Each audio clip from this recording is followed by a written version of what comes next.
Snowflakes drifted gently through the air, shimmering beneath the golden glow of New York's Christmas lights. The streets were alive with holiday cheer, families bundled in scarves and coats, couples laughing beneath strings of twinkling bulbs, children pointing excitedly at shop windows decorated with snowmen and reindeer. The black Range Rover pulled up near a quiet bus stop just a few blocks from the Rockefeller Christmas tree. Michael Carter stepped out first, tall and composed, his dark overcoat brushing against his crisp navy suit.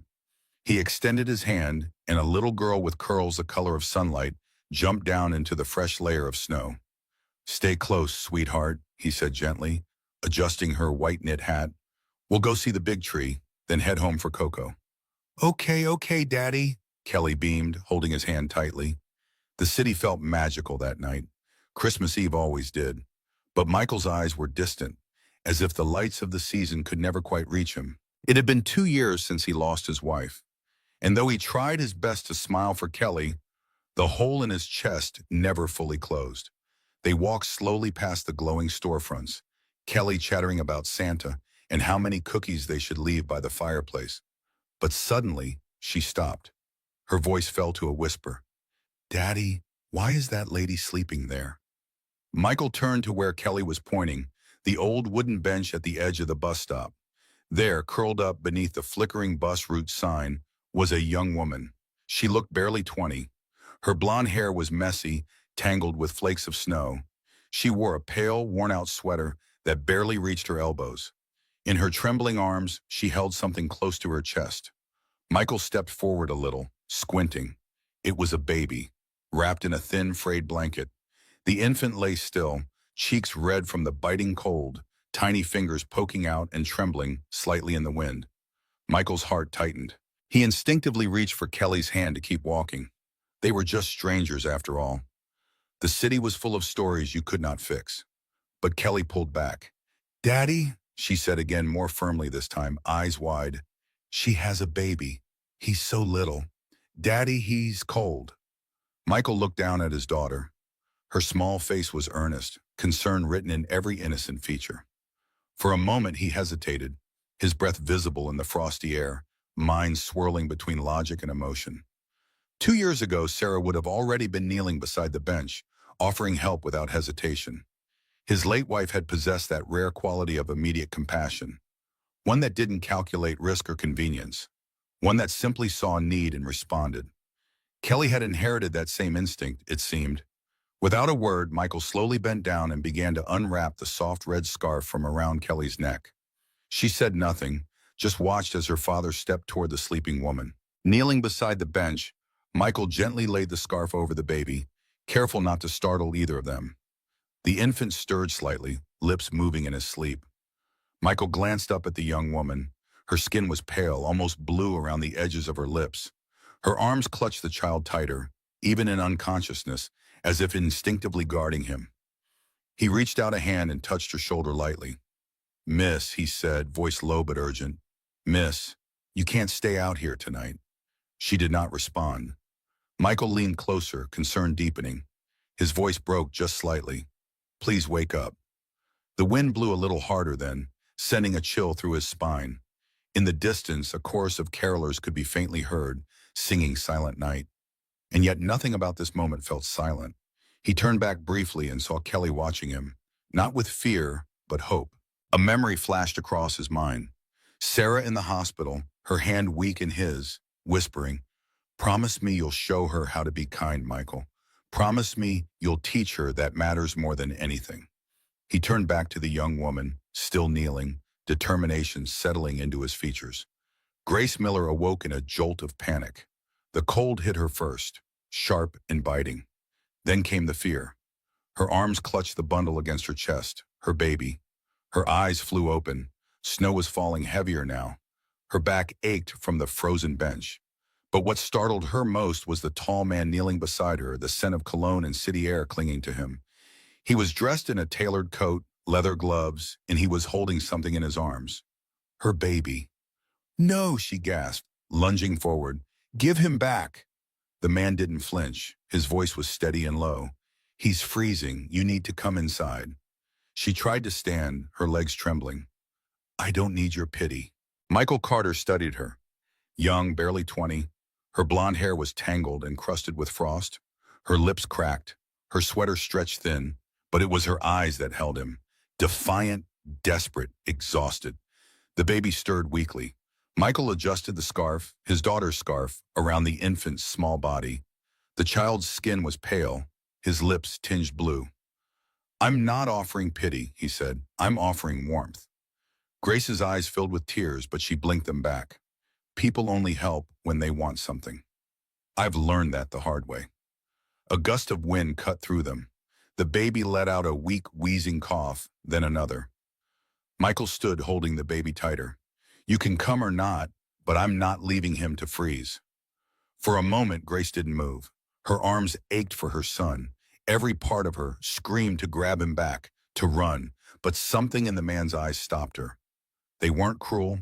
They weren't suspicious.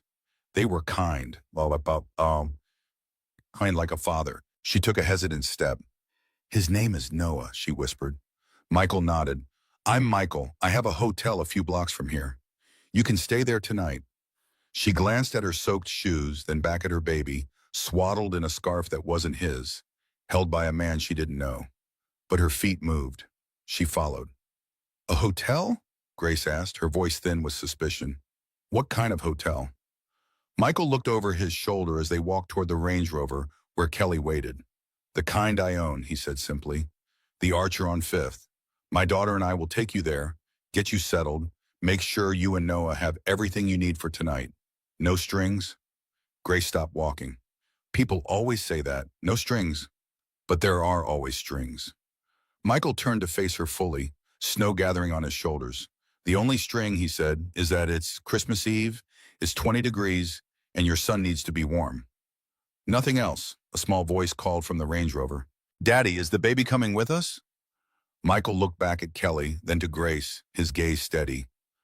"That's up to his mother." Inside the Range Rover, the world felt surreal, warm, too quiet. Grace curled up in the back seat, watching every move as Michael adjusted Noah's blanket. A little girl peeked over the seat, watching her with wide, curious eyes. "She's so young," Grace murmured. "She's 4, Michael replied, catching her gaze in the mirror. "Her name's Kelly." Grace nodded. "She's beautiful." For a moment, silence settled. Then Kelly asked softly, "What's your baby's name?" "Noah," Grace said. Kelly smiled. "He's really tiny, like a snowflake." Michael's eyes flicked to the mirror again. Grace was staring out the window, but he saw the shimmer of tears she wouldn't let fall. The Archer Hotel rose before them, elegant and imposing, with its limestone facade and doormen in long coats. Grace's breath caught in her throat. She hadn't expected this. The gleaming brass revolving doors, the marble floors, the crystal chandeliers in the lobby. This wasn't just any hotel, this was luxury. The staff greeted Michael with deference. "Mr. Carter, welcome back, sir." Michael nodded, guiding Grace toward a private elevator, with his hand hovering near, but not touching, her back. "We need the Aspen suite prepared, James. Extra towels, warm meals sent up, and a bassinet if we have one. Right away, Mr. Carter." The elevator doors closed, and Grace felt her heart racing. She clutched Noah tighter. "Who are you?" she whispered. Michael looked down at Kelly, who was leaning against his leg, half asleep now. "Just someone who couldn't walk by," he said finally. The suite was warm and spacious, with plush furniture and windows overlooking the snowy city. Grace stood awkwardly in the center, afraid to touch anything, afraid this moment would dissolve. Michael set Kelly gently on a couch and covered her with his coat before turning to Grace. "The bedroom is through there," he said, pointing to a doorway. "There's a bathroom with a shower. Room service will bring food." "Is there anything specific Noah needs?" Grace looked down at her son, who was finally warming, his cheeks regaining color. He needs formula and diapers." Michael nodded. "I'll have them sent up." "Why are you doing this?" Grace asked suddenly, her voice breaking. Michael was quiet for a moment, looking out at the snow. 2 years ago, my wife died giving birth to our second child. The baby didn't survive either." Grace's eyes widened slightly. "I'm not trying to replace them," Michael continued, "but I know what it means to be alone on Christmas Eve." Before Grace could respond, a knock came at the door. A hotel employee wheeled in a cart with covered dishes, baby supplies, and fresh towels. Once they were alone again, Michael gently lifted Kelly. "We'll let you rest," he said. "There's a phone by the bed if you need anything. Just dial 0. Grace felt panic rise in her chest. "You're leaving?" Michael nodded. "We live a few blocks away. You need space, privacy. We'll check on you tomorrow." For a moment, Grace wanted to beg him to stay, afraid of being alone, afraid this sanctuary would vanish. Instead, she straightened her shoulders. "Thank you," she managed. Michael paused at the door, Kelly sleepy against his shoulder. "Merry Christmas, Grace," he said softly. And then they were gone. Grace had once believed in fairy tales before it all fell apart. She had been a sophomore at a liberal arts college majoring in fine arts. She loved drawing, people, places, moments in between. Her professors praised her work. Then came the bomb. The promises, the mistakes, the tests that turned positive. When she told him, he disappeared. When she told her family, strict, religious, unbending, they gave her an ultimatum. "You've brought shame into this house," her mother had said. "If you keep it, you leave." She left. No bois. No money, no support. Just a child she hadn't been ready for and yet couldn't abandon. She bounced between shelters, then the streets. Food went to Noah. Coats were wrapped around him. Every night was a fight to survive. Christmas Eve was just another night to get through. Until now. Standing in the elegant hotel bathroom, Grace stared at her reflection in the mirror. She barely recognized herself. Thin face, hollow cheeks, dark circles under her eyes. She looked older than her 20 years, worn down by months of survival. With trembling hands, she turned on the shower, letting the room fill with steam. For the first time in weeks, she set Noah down, placing him on a bed of towels just outside the shower door where she could see him. He slept peacefully now, his tiny chest rising and falling. The hot water felt like salvation, washing away the grime of the streets, the cold that had settled in her bones. She wept then, silently, letting the water mix with her tears, grateful that Noah couldn't see his mother break. After the shower, wrapped in a plush hotel robe, Grace sat on the edge of the bed, feeding Noah with the formula the hotel had provided. The warmth, the quiet, the safety. It felt dangerous to accept, dangerous to believe. When Noah finished eating, his eyes growing heavy again, Grace laid him in the center of the king-size bed, building a barrier of pillows around him. Then she curled beside him, one hand resting on his chest, afraid to fully fall asleep. But exhaustion won, and for the first time in months, Grace Miller slept deeply, without fear of what might come in the night. Christmas morning dawned clear and brilliant, sunlight reflecting off fresh snow. Grace woke disoriented, momentarily forgetting where she was. Then she felt the soft mattress beneath her, saw the elegant room around her, and remembered the man, Michael Carter, and his daughter with the golden curls. Noah stirred beside her, making small, hungry sounds. As she prepared his formula, a knock came at the door. Grace froze, suddenly aware of how vulnerable she was. She approached cautiously, peering through the peephole. A small face with blue eyes and blonde curls stared back, standing on tiptoes to reach the peephole. Grace opened the door slowly to find Kelly, clutching a gift bag with red tissue paper poking out the top. "Merry Christmas," Kelly announced. "I brought presents for Noah." Behind her stood a woman in her 60s, elegant and poised, with silver hair pulled into a neat bun. She wore a wool coat and a disapproving expression. "Miss Miller," the woman said stiffly. "I'm Mrs. Margaret Hill, the Carters' housekeeper." "I apologize for the intrusion." Miss Kelly insisted on delivering her gifts. Grace clutched her robe tighter, suddenly conscious of her appearance. It's okay," she said, stepping back to let them in. Kelly bounded into the room, heading straight for the bed where Noah lay. "Look how tiny his fingers are," she exclaimed in wonder. Mrs. Hill remained by the door, her sharp eyes taking in every detail of the suite, nodding the untouched food trays from the night before, the baby supplies, Grace's worn clothes draped over a chair. "Mr. Carter asked me to check if you needed anything," she said, her tone formal, but not unkind. Grace felt herself shrinking under the woman's gaze. "We're fine," she said quickly. "Please thank him for everything. We'll be out of your way soon." Mrs. Hill's expression softened slightly. "There's no rush, Miss Miller. The suite is paid through the week." Grace's eyes widened. A week in this luxury would cost more than she had seen in months. I can't accept that, she said automatically, Mrs. Hill looked at her for a long moment. Pride is a luxury of those who have options, Miss Miller. Sometimes acceptance is the braver choice. Before Grace could respond, Kelly called from the bed. Can Noah come see our tree? It's really big and has lights that change colors. Mrs. Hill sighed. Miss Kelly, I'm sure Miss Miller and her baby have plans. Grace looked at the little girl's hopeful face, then back to Mrs. Hill. Actually, we don't have plans, she said softly. Kelly's face lit up. So you'll come? Mrs. Hill's mouth formed a thin line. That would be Mr. Carter's decision, she said. As if summoned by his name, another knock came at the door. Mrs. Hill opened it to reveal Michael, dressed casually in a sweater and jeans, so different from his formal appearance the night before. I thought I might find you two here, he said, with a small smile, first to Mrs. Hill, then to Kelly.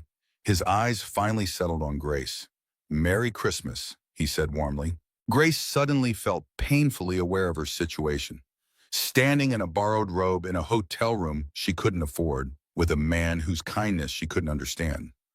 I'm sorry about this, Michael said, gesturing to Kelly and Mrs. Hill. Kelly was determined to deliver her gifts.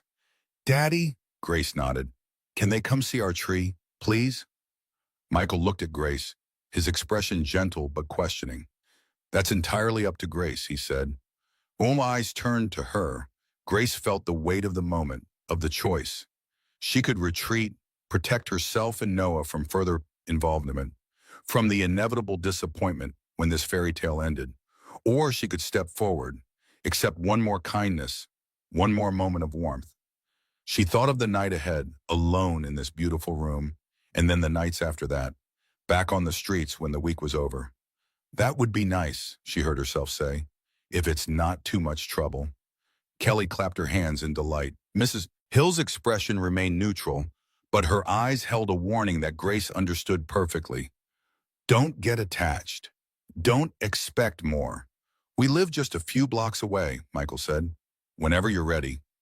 Grace looked down at her worn clothes, suddenly embarrassed. I don't have anything appropriate to wear. Michael seemed to understand her discomfort. The hotel boutique is open today, he said. Feel free to find something there. Just tell them to charge it to the Aspen Suite. I can't let you do that, Grace protested. Michael's expression was kind but firm. Consider it a Christmas gift. For both of you. An hour later, Grace stood in the hotel lobby, wearing new jeans, a soft cream sweater, and a warm coat. Noah was bundled in a new snowsuit, tiny mittens covering his hands. The boutique attendant had helped her select everything, never once making her feel like charity. Michael and Kelly waited for her by the revolving doors, Kelly bouncing with excitement. Outside, the Range Rover idled at the curb, its engine a soft hum in the Christmas morning quiet. The ride was short but significant. Each block they traveled showed Grace a world she had once belonged to and lost. The world of comfort, of security, of belonging. When they pulled up to a luxury high-rise overlooking Central Park, Grace's breath caught. This is where you live? She asked, unable to hide her awe. Michael nodded, helping Kelly out of the car. For the past 5 years, yes. A doorman greeted them warmly.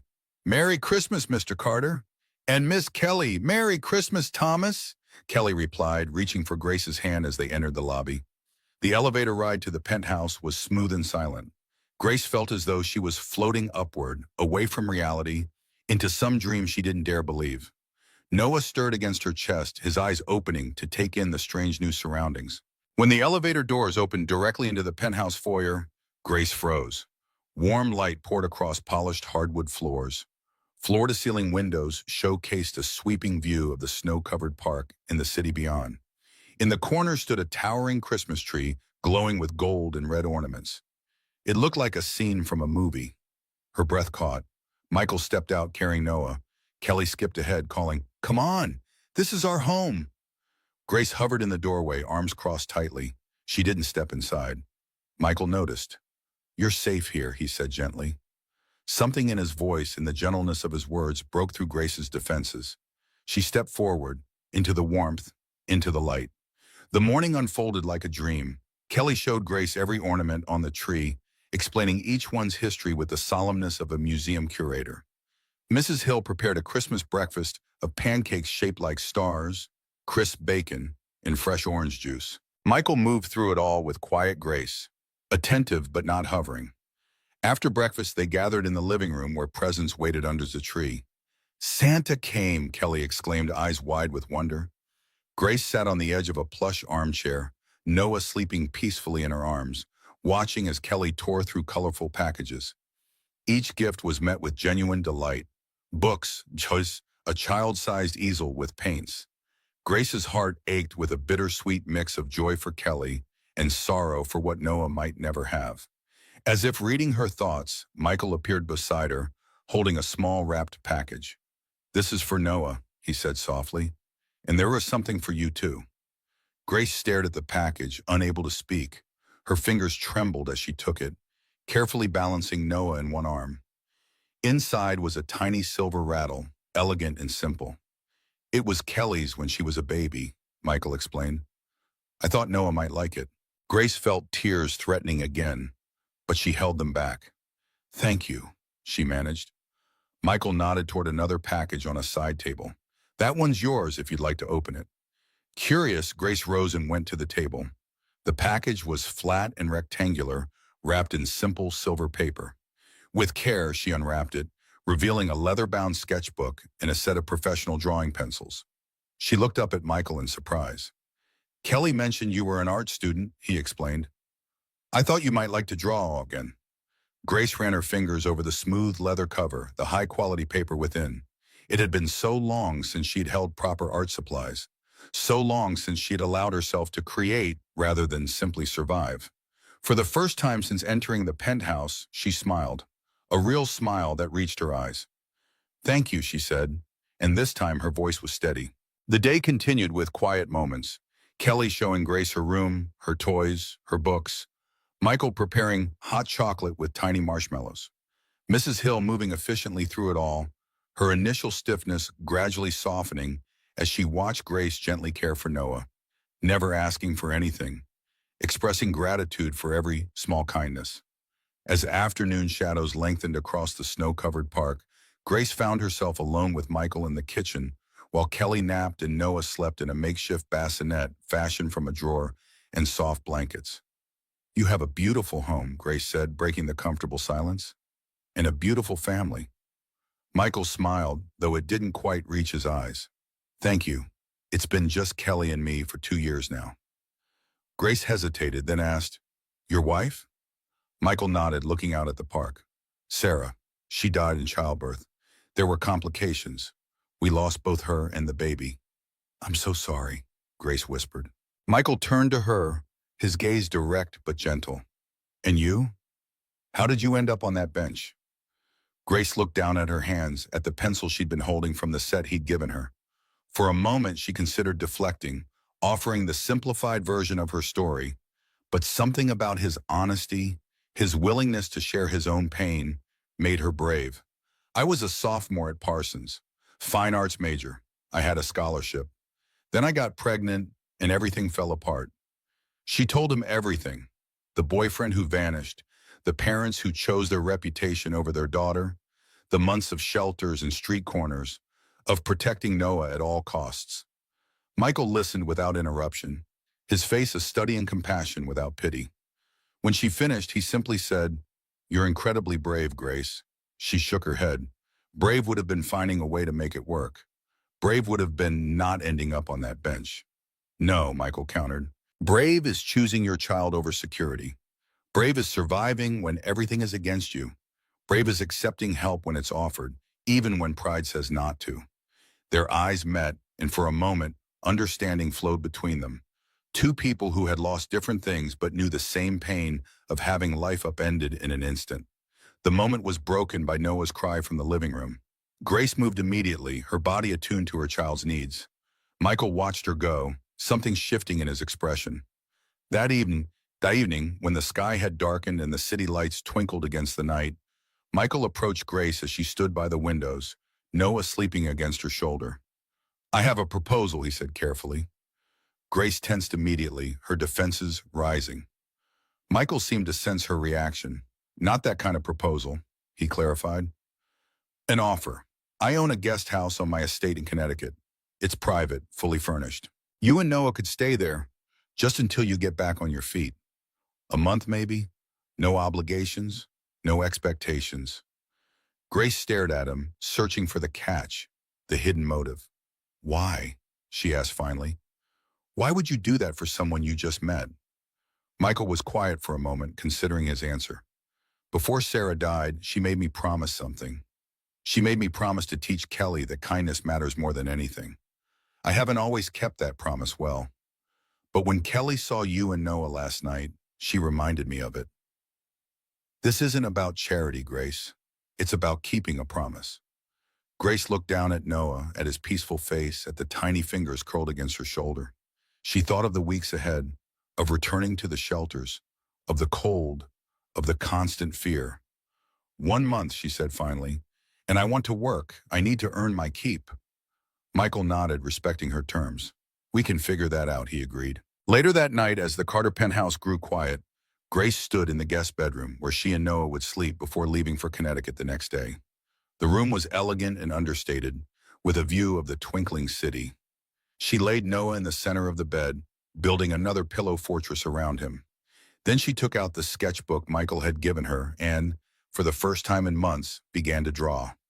She sketched Noah first, capturing his delicate features, the curve of his cheek, the fan of his eyelashes. Then she drew Kelly, her exuberant curls and bright smile. Finally, almost without meaning to, she began to sketch Michael. His thoughtful eyes, the slight sadness that never quite left his expression, the gentleness of his hands when he held Noah. As she drew, something long dormant awakened within her. Not just the artist's eye for detail, but hope. Small and fragile, but unmistakably there. Hope that tomorrow might be better than yesterday. Hope that the path ahead, though uncertain, might lead somewhere other than back to that cold bench. She closed the sketchbook and placed it carefully on the nightstand. Then she curled around Noah, one hand resting protectively on his chest, and allowed herself to dream of possibilities she hadn't dared imagine just 24 hours before.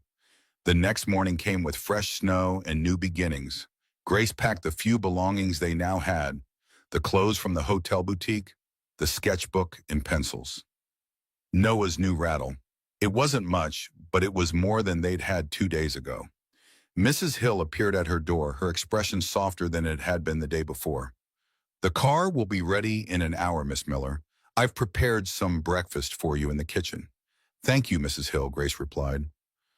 The older woman hesitated, then said, Mr. Carter is a good man, sometimes too good for his own welfare. He sees the best in people, even when they might not deserve it. Grace understood the warning behind the words. I don't intend to take advantage of his kindness, she said quietly. Mrs. Hill studied her for a moment. I believe you don't, she said finally, but intentions and outcomes aren't always the same thing. Before Grace could respond, Noah began to fuss. Mrs. Hill nodded once and left, her message delivered. In the kitchen, Grace found Michael already dressed in a casual sweater and jeans, helping Kelly with her breakfast. The sight was oddly domestic, oddly painful in its normality, a family moment she had never experienced with her own child. Michael looked up as she entered, his smile warm. Good morning. Did you sleep well?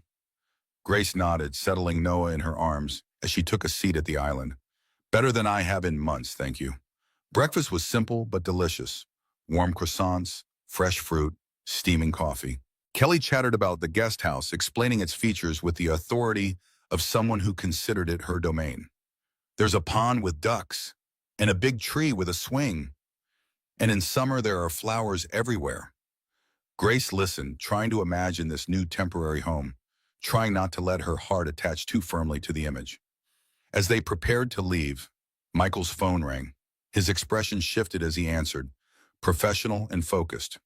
Victor, he said, his voice taking on an edge Grace hadn't heard before. Yes, I understand the urgency. No, it can't wait until tomorrow. He covered the phone with his hand and looked apologetically at Grace and Kelly. I'm sorry, this is important. A business matter that can't wait. Mrs. Hill will take you both to Connecticut. I'll join you tomorrow. Grace felt a strange disappointment but nodded her understanding. Of course. Thank you again for everything. Michael knelt to hug Kelly goodbye, whispering something in her ear that made her giggle. Then he straightened, his eyes meeting Grace's. You're doing the right thing, he said softly. For both of you. Grace knew he meant accepting help, accepting this chance. She wanted to believe him, needed to believe him. As the elevator doors closed, separating them from Michael and the penthouse, Grace felt both relief and trepidation. The fairy tale wasn't ending yet, but reality was beginning to seep in around the edges. She clutched Noah closer, breathing in his sweet baby scent. Whatever came next, they would face it together. They always had. The drive to Connecticut stretched before them, taking Grace and Noah further from the city that had been both their prison and their home for so many months. Through the window of the Range Rover, Grace watched as urban landscapes gave way to suburbs, then to the rolling hills and bare winter trees of rural Connecticut. Kelly had fallen asleep beside her, worn out by the excitement of Christmas and the prospect of showing Grace and Noah their new temporary home. Mrs. Hill drove in silence, occasionally glancing in the rearview mirror, as if checking that Grace was still there, still real. The Carter estate appeared suddenly around a bend in the road, stone gates opening to a long, tree-lined drive that wound up to a magnificent stone manor house. Grace's breath caught at the sight. This wasn't just wealth. This was generational prosperity, the kind she had only ever seen in films. Mrs. Hill didn't drive to the main house, however. She followed a smaller path that branched from the main drive, leading through a stand of bare maple trees to a clearing where a charming two-story cottage stood. It was smaller than the manor, but still substantial, a stone and timber structure with large windows and a wraparound porch. This is the guest house, Mrs. Hill explained, parking in front. It was originally the caretaker's cottage. Mr. Carter had it renovated a few years ago. Grace stepped out of the car, Noah bundled against her chest and stared at what would be their home for the next month. It was more beautiful than anything she could have imagined. Rustic but elegant, welcoming and solid. Kelly woke with the stopping of the car and immediately scrambled out, eager to be the tour guide. Come see, Grace. Come see inside. The interior was even more charming. An open floor plan with a large stone fireplace dominating one wall, comfortable furniture in soft neutrals, a kitchen with gleaming appliances. Upstairs were 2 bedrooms and a bathroom with a clawfoot tub. Everything spoke of thoughtful design, of creating a space that felt like home. Mrs. Hill moved efficiently through the rooms, turning on lights, adjusting thermostats, pointing out where things were stored. There's food in the refrigerator and pantry, she explained. Linens in the closet upstairs. The phone connects directly to the main house if you need anything. Grace stood in the center of the living room, overwhelmed. This place, this beautiful warm place, would be theirs for a whole month. A sanctuary, a reprieve. Thank you, she whispered. Mrs. Hill's expression softened slightly. Mr. Carter asked me to make sure you and the baby had everything you needed. Is there anything else? Grace looked around at the comfort, the security, the beauty. No, she said softly. This is more than enough. That evening, after Mrs. Hill and Kelly had returned to the main house, after Noah had been fed and bathed in the deep sink of the cottage kitchen, after darkness had fallen over the estate, Grace stood at the windows looking out at the night. The moon cast silver light across the snowy grounds, illuminating the bare branches of trees, the gentle slope of hills, the distant silhouette of the main house. It was peaceful in a way the city never was, quiet in a way that made her heart ache. She thought of Michael Carter, of his kindness, his gentle eyes, the sadness that seemed to live just beneath his smile. She thought of Kelly, bright and innocent, reaching for Noah with such natural affection. She thought of the path that had led her here, to this moment, to this place. A month, she reminded herself, just a month to rebuild, to plan, to find a way forward that didn't lead back to that cold bench. With Noah sleeping soundly in a proper crib for the first time in his life, Grace returned to her sketchbook. As pencil met paper, as lines formed into shapes, shapes into images, she felt something long dormant stirring within her. Not just the artist's skill, but the artist's hope. The belief that beauty could be created even from pain, that something meaningful could emerge from the broken pieces of a life. She drew until her eyes grew heavy, until the fire in the grate burned down to embers, until the moon had traveled halfway across the night sky. She drew the cottage, the trees, the moon on snow. She drew Noah sleeping peacefully, his tiny face relaxed in dreams. She drew hands, her own, weathered by months of hardship, Noah's, perfect and new, and from memory, Michael's, strong and gentle as they cradled her son. Finally, she drew herself, not as she was now, thin and wary, but as she might be, could be someday. Standing tall, Noah in her arms, facing forward into light. When she finally closed the sketchbook and made her way upstairs to bed, Grace felt something she hadn't felt in a very long time. The quiet certainty that tomorrow would come and that it might bring something other than struggle. For the first time since Noah was born, Grace Miller fell asleep with hope. Grace Miller woke to sunlight streaming through unfamiliar windows. For a moment, panic seized her. Where was she? Where was Noah? Then reality returned. The cottage, the Carters, the unexpected sanctuary that had appeared when she needed it most. She listened for Noah and heard his soft morning sounds from the crib nearby. Her son was awake but content, exploring his tiny hands in the gentle morning light. The cottage looked different in daylight, warmer somehow, more real. The polished wood floors gleamed, the stone fireplace stood solid and reassuring, and through the windows she could see the snow-covered grounds of the Carter estate stretching toward distant trees. This place existed outside the harsh world she'd known, like stepping into a painting of how life could be. Grace padded across to Noah, lifting him into her arms, breathing in his sweet scent. "Good morning, little one," she whispered against his downy head. "What do you think of our new temporary home?" Noah's response was a gurgle and a wave of his tiny fist. Grace smiled, a real smile that felt strange on her face after so many months of carefully maintained stoicism. Downstairs, Grace found the kitchen fully stocked, as Mrs. Hill had promised. Fresh milk, eggs, bread, fruit, coffee. She prepared breakfast with Noah balanced on her hip, marveling at the simple luxury of having food readily available, of not having to calculate every morsel, of being able to eat until she was satisfied. As she ate, Noah content in her lap, Grace's mind turned to Michael's offer from yesterday. 1 month in this cottage, 1 month to rebuild, 1 month to find her way forward. But he had also agreed that she should work, should earn her keep. Grace's pride demanded that she couldn't simply accept charity, even from someone as kind as Michael Carter. A knock at the door interrupted her thoughts.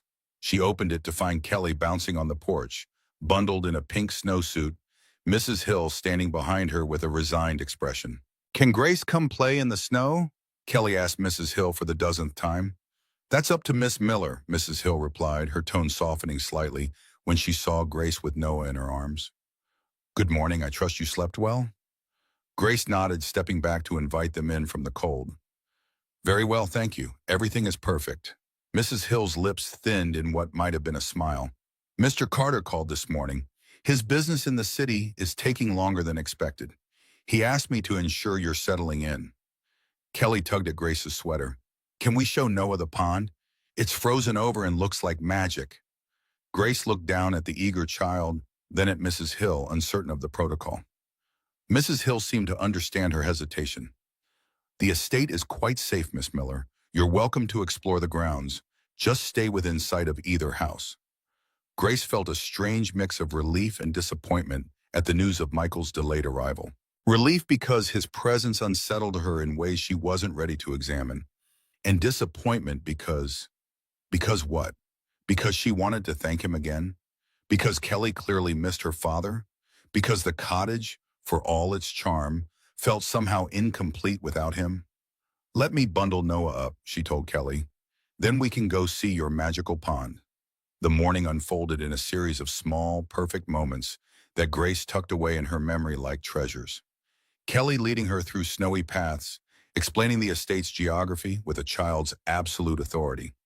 Noah's wide eyes taking in the bright winter world. The frozen pond, silvery and still, beneath bare willow branches. Kelly's delight when a family of deer appeared at the forest's edge, watching them curiously before bounding away. For a few hours, Grace allowed herself to forget the streets, forget the shelters, forget the uncertainty that waited beyond this month-long reprieve. She let herself be simply a young woman enjoying a winter morning with two children, one hers by birth, one hers for the moment through some strange twist of fate. When they returned to the cottage, cheeks flushed with cold, Mrs. Hill had prepared lunch, warm soup and fresh bread that filled the small house with comforting aromas. To Grace's surprise, the older woman joined them at the table, her usual formalities softening just slightly. "You have a way with Miss Kelly," Mrs. Hill observed, watching as the child carefully fed herself without spilling. "She's not usually so composed." Grace smiled, adjusting Noah in her arms as she fed him his bottle. "She's a wonderful girl, very thoughtful."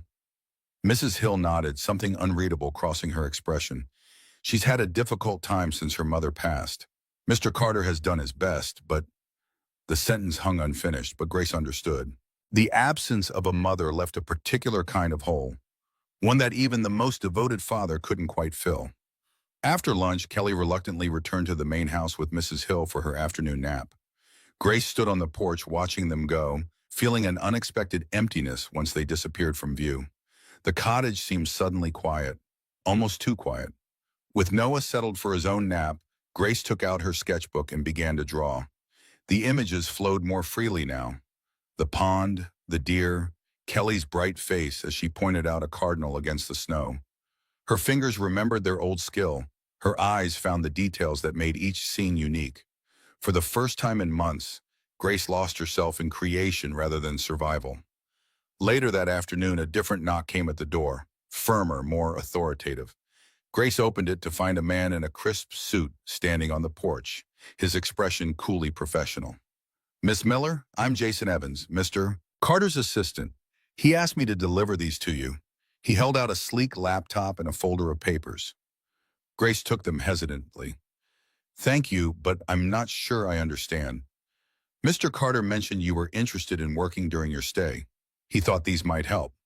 The folder contains information about remote positions with Carter Investments, administrative support, data entry, basic graphic design, jobs that could be done from here. The computer is for your use if you decide to pursue any of them. Grace stared at the items in her hands, a complex emotion rising in her chest. This wasn't charity. This was opportunity, a chance to work, to contribute, to rebuild her independence without leaving Noah or this safe haven. "That's very thoughtful of him," she managed. Jason nodded, his professional demeanor softening slightly. "Mr. Carter also asked me to inform you that he should return tomorrow afternoon. Is there anything you need in the meantime?" Grace shook her head, still processing this new development. "No, thank you. We have everything we need." After Jason left, Grace settled on the couch with a laptop and folder. The positions were real, legitimate remote work that matched her skills. The pay was fair, perhaps even generous, and each job description noted flexible hours, understanding that her primary responsibility was to her child. Grace felt tears prick at her eyes. Michael Carter had found a way to honor her pride while still offering help. He'd created a path that allowed her dignity alongside support. The kindness of it, the thoughtfulness, touched something deep within her that she'd thought long frozen by months of hardship. That evening, after feeding Noah and settling him in his crib, Grace sent an email applying for the graphic design position. It was the most aligned with her education, with the artist she'd once been, with the woman she hoped to become again. Then she returned to her sketchbook, drawing until her eyes grew heavy, filling page after page with images of the day, with the first tentative visions of a future that might hold more than mere survival. The next morning dawned clear and cold. Grace woke early, a nervous energy propelling her through the morning routine with Noah. She cleaned the already clean cottage, arranged and rearranged the few belongings they had, checked her email repeatedly for a response to her application. The thought of Michael's return filled her with an anticipation she couldn't quite name. Around noon, Kelly appeared at the door, her smile wide and excited. "Daddy's home," she announced. "He wants to know if you'll come for dinner at the big house tonight." Grace felt her heart skip. From surprise, she told herself, nothing more. "That would be lovely," she replied, trying to keep her voice casual for Kelly's sake. "What time should we come?" 6 o'clock, Kelly declared. "And Daddy says to bring your drawings. He wants to see them." After Kelly left, Grace stood in the cottage living room, suddenly aware of her limited wardrobe, of her unstyled hair, of all the ways she was unprepared for dinner at the big house. The insecurity was familiar and unwelcome, a reminder of the gulf between her current circumstances and the world the Carters inhabited so naturally. She pushed the feeling aside. This wasn't about impressing anyone. This was simply dinner with the man who had helped her, whose home she was temporarily sharing. Nothing more. Still, when she dressed that evening, she took extra care, styling her hair, applying the minimal makeup that had come with her purchases from the hotel boutique, selecting the nicest outfit from her small collection. Noah, too, was carefully dressed in the softest of his new clothes, his fine hair gently combed. At precisely 6 o'clock, Grace stood at the massive front door of the main house, Noah in her arms, sketchbook tucked under one arm. Before she could knock, the door swung open to reveal Michael Carter. He looked different here in this setting, more relaxed than he had in the city, dressed in a simple sweater and dark jeans, his hair slightly tousled. But his eyes were the same, kind, thoughtful, with that ever-present shadow of sadness. Grace, he greeted her warmly, and Noah. Welcome. Please come in. The main house was even more impressive inside. Soaring ceilings, elegant furnishings, artwork that Grace immediately recognized as museum quality. Yet for all its grandeur, it felt surprisingly welcoming. Lived in, a home rather than a showcase. Kelly came running from somewhere deeper in the house, launching herself at her father's legs before turning her bright smile to Grace. "You came," she exclaimed, as if there had been any doubt. "Come see the dining room. We have candles and everything." Michael's smile as he watched his daughter was full of gentle amusement and love. "She's been preparing for this dinner all day," he confided to Grace as they followed the excited child. "I think we have enough candles lit to be visible from space." The dining room was indeed awash in candlelight, tapers and silver holders, votives clustered in the center of the table, the effect both elegant and whimsical. Mrs. Hill moved efficiently around the space, making final adjustments to what appeared to be an elaborate meal. "I hope you like roast chicken," Michael said as he pulled out a chair for Grace. "It's Kelly's favorite." "It looks wonderful," Grace replied, settling Noah on her lap. "Everything does." Dinner unfolded with surprising ease, conversation flowing naturally, Kelly providing much of the entertainment with stories of her adventures showing Grace and Noah around the estate. Michael listened attentively to his daughter, his affection for her evident in every glance, every gentle correction, every shared smile. Grace watched their interaction, feeling both warmed by it and achingly aware of what Noah might never have. A father who looked at him with such love, who built his world around his child's happiness. After the main course, as Mrs. Hill cleared plates, Michael turned to Grace. "Kelly mentioned you've been drawing again."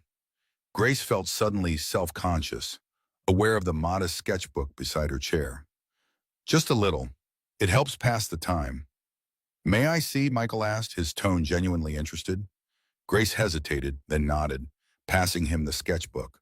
She watched his face as he turned the pages, studying each drawing with careful attention.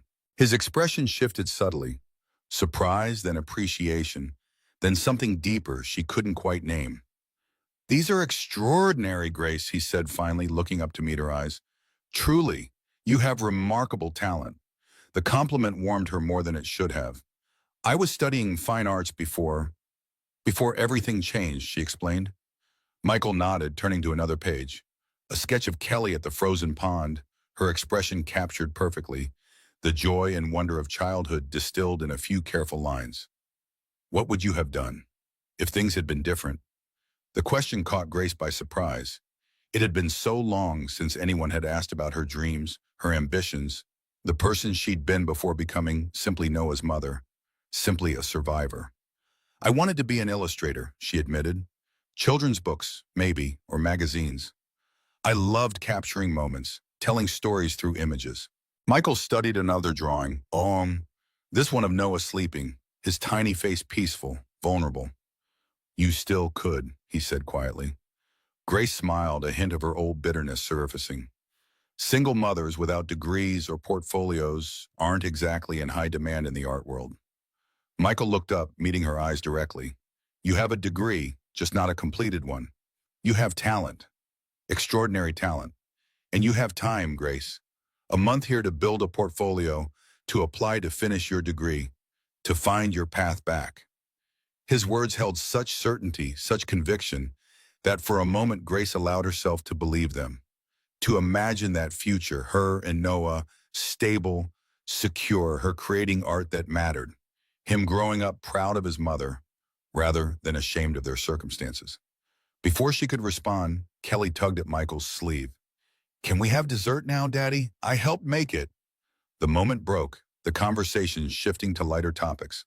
But Grace felt something settle within her, a seed of possibility taking root. Later, as they moved to the living room for coffee, Michael's phone rang. His expression changed as he glanced at the screen. A subtle hardening, a shift from the relaxed host to something more guarded. Excuse me, he said. I need to take this. He stepped away, his voice too low for Grace to hear. But his body language spoke volumes.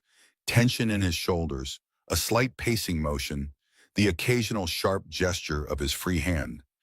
Kelly, seemingly unperturbed by her father's sudden shift in mood, showed Grace her collection of stuffed animals, each with its own elaborate backstory. Grace listened attentively, but part of her attention remained on Michael, on the frown that deepened as his call continued. When he returned, his smile seemed forced. I apologize for the interruption. Business doesn't always respect personal time. Grace nodded, understanding more than he might realize. Before Noah, before homelessness, she'd had ambitions too, goals, a future mapped out that had nothing to do with survival and everything to do with dreams. Is everything all right? She asked quietly while Kelly was distracted with her toys. Michael hesitated, then sighed. Just a persistent problem. Nothing you need to worry about. But the shadow had deepened in his eyes, and Grace wondered what burden he carried beyond the grief she already knew about. The evening ended with Michael walking Grace and Noah back to the cottage, Kelly having been put to bed by Mrs. Hill. The night was clear and cold, stars sharp against the black sky, their breath visible in the frosty air. Thank you for dinner, Grace said as they approached the cottage, and for the job opportunity. I sent in my application yesterday. Michael smiled, a genuine smile that lightened his features. Jason mentioned that. He was impressed with your qualifications. You should hear back tomorrow.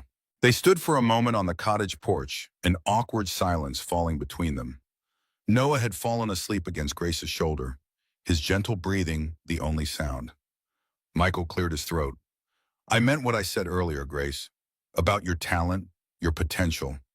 Sometimes life takes unexpected turns, but that doesn't mean the path is closed permanently. Grace looked up at him, this stranger who had become something else. Not quite a friend, not quite an employer, something undefined that made her both comfortable and uneasy. Why are you really doing all this? She asked suddenly, the question that had lingered since that first night. The truth this time. Michael was silent for a long moment, his eyes looking past her to some middle distance. When Sarah died, he began finally, I was lost, functioning but not living, going through motions for Kelly's sake, but hollow inside. Then Christmas Eve, I saw you and Noah, and he paused, gathering his thoughts. It wasn't pity, Grace, it was recognition of someone else who had lost their path, who was fighting to survive, to protect what mattered most. And for the first time since Sarah, I felt something other than numbness. I felt like I could help, could make a difference. It was selfish in a way. Helping you and Noah helped me remember who I wanted to be. The honesty of his answer caught Grace off guard. She had expected platitudes, expected generosity framed as virtue. This admission of mutual need, of finding purpose in their chance encounter, it felt more genuine, more human than any explanation she'd imagined. Well, she said softly, I think we're helping each other then. Michael's smile reached his eyes this time. I think we are. As he turned to leave, he added, Oh, and Grace, congratulations on the job. Jason was going to call you tomorrow, but I think you deserve to know tonight. You start Monday, if that works for you. Grace felt a surge of emotion, pride, relief, gratitude. Thank you, Michael, for everything. He nodded once, then disappeared into the darkness, the sound of his footsteps crunching on snow fading gradually. Inside the cottage, Grace laid Noah in his crib, then stood at the window watching the distant lights of the main house, thinking of the man who lived there. Michael Carter was becoming something dangerous to her. Not a threat, but a possibility. A possibility of what she wasn't yet ready to examine. The days that followed fell into a gentle rhythm. Mornings with Noah, exploring the grounds when weather permitted. Afternoons working remotely, designing simple graphics for Carter Investments' internal communications while Noah napped. Evenings drawing, reading, planning tentatively for a future beyond the months she'd been promised. Kelly visited daily, sometimes with Mrs. Hill, occasionally with Michael when his work permitted. The little girl had formed a powerful attachment to both Grace and Noah, playing peekaboo with the baby, watching with fascination as Grace drew, chattering endlessly about school and friends, and the adventures she planned for when spring came. Grace found herself looking forward to these visits, particularly when Michael joined them. He carried a quiet strength, an understated kindness that created a sense of safety she hadn't known in a very long time. Their conversations ranged from art to books to gentle debates about films, normal, ordinary exchanges that felt extraordinary to Grace after months of having no one to talk to but Noah. But beneath this peaceful surface, Grace sensed tension. Michael's phone calls became more frequent, his expressions more troubled when he thought no one was watching. Twice he canceled plans with Kelly due to urgent business matters, leaving the child disappointed and confused. Whatever burden he carried seemed to be growing heavier. 2 weeks into their stay, Grace was working at the cottage dining table when a black town car pulled up outside. A man emerged, tall, impeccably dressed in a suit that even Grace could tell cost more than everything she'd ever owned combined. His silver hair contrasted with a deeply tanned face, his expression cold and assessing as he studied the cottage. Grace felt a chill that had nothing to do with the winter air. She watched through the window as the man approached, his confident stride speaking of someone accustomed to power, to getting his way. When the knock came, sharp and demanding, she gathered Noah from his playmat and held him close before answering. "Can I help you?" she asked through the barely opened door. The man's smile didn't reach his eyes. "Miss Miller, I presume?" "Victor Reynolds. I believe you're acquainted with my competitor, Michael Carter." Grace's guard rose immediately. Nothing about this man's presence felt benign. "My Carter isn't here right now," she said, beginning to close the door. Reynolds stopped it with one hand, not forcefully, but with clear intent. "I'm not here to see Michael, Miss Miller. I'm here to see you." Grace felt her heart rate increase, her arms tightening instinctively around Noah. "What do you want?" Reynolds' smile widened slightly. "To make you an offer." "May I come in?" "No," Grace said firmly. "Whatever you have to say, you can say it here." Reynolds seemed amused by her defiance. "Direct. I appreciate that." "Very well. I know your situation, Miss Miller. Former art student, homeless until Michael played White Knight on Christmas Eve. Currently working as what? A glorified clip art designer for Carter Investments?" Grace said nothing, her expression carefully neutral. "I'm prepared to offer you a more substantial position," Reynolds continued. "Real work with my company, better pay, benefits for you and your child, an apartment in the city, all yours immediately." "Why would you do that?" Grace asked, her voice steady despite her racing thoughts. Reynolds' expression hardened slightly. "Let's be frank. Michael Carter is distracted, his board is concerned, his newest charity case living on his property, rumors of impropriety. It's affecting investor confidence. My offer solves problems for everyone. You get stability, independence. Michael gets back his focus and reputation. I get, well, let's just say business advantages present themselves when opponents are distracted." Grace felt sick, her skin crawling at the implication at being reduced to a charity case, a distraction. "I'm not interested," she said coldly. Reynolds raised an eyebrow. "Are you sure?" "Think carefully, Miss Miller. 1 month from now, where will you be? Back on that bench? This is a limited-time offer for a real future, for you and your son." Grace straightened, finding a strength she'd forgotten she possessed. "Reynolds, I may not have much, but I have my integrity. Please leave." Reynolds' amused expression vanished, replaced by something harder, colder. "Integrity doesn't keep a child fed, Miss Miller. Neither does foolish loyalty to a man who sees you as a project, not a person. My card, should you reconsider." He placed a business card on the railing and walked away, not looking back as he returned to his waiting car. Grace closed the door with shaking hands, holding Noah close as she watched through the window until Reynolds' car disappeared down the drive. Only then did she allow herself to sink onto the couch, her mind racing. Who was this man? What was his connection to Michael?